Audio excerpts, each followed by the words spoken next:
একটা সম্ভাবনা দেখতে পাচ্ছি। পুরো বাংলাদেশে কোনো বস্তিতে মানুষ রাস্তায় থাকবে সেটা আমরা আসলে দেখতে চাই না। আমরা একটা স্বাধীন বাংলাদেশ চেয়েছি।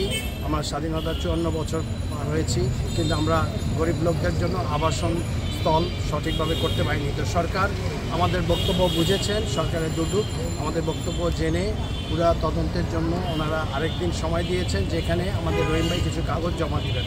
আমরা আশা করি অনতিবিলম্বে এটা একটা সুস্থ তদন্তের মাধ্যমে এই কাজটা সম্পন্ন হবে এবং আমাদের এই প্রকল্প নতুনভাবে চালু হবে, এটা আমাদের আশাবাদ। আর আমি অ্যাডভোকেট জিয়া আপনাদের সবাইকে বলছি, যেখানেই দুর্নীতি হয় আপনারা আমাদের সাথে যোগাযোগ করুন।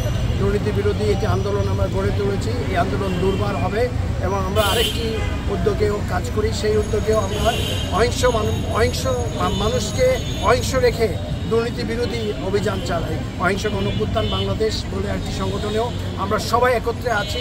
সবাইকে নিয়ে আমরা নতুন বাংলাদেশ গড়তে চাই, যেখানেই দুর্নীতি সেখানেই আমরা থাকতে চাই, রেড কার্ড দেখাতে চাই।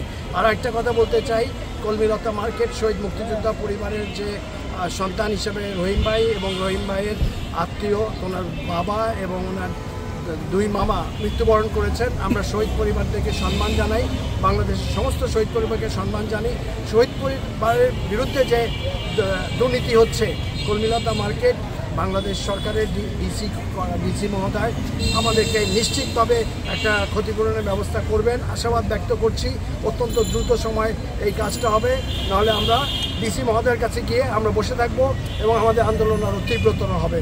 আমরা চাই সরকার অনতিবিলম্বে আমাদের এই গরিববাসীদের জন্য এবং এই কলমিলতা মার্কেটে ক্ষতিপূরণের জন্য যেন সঠিক পদক্ষেপ নেয়। আপনাদের সবাইকে ধন্যবাদ।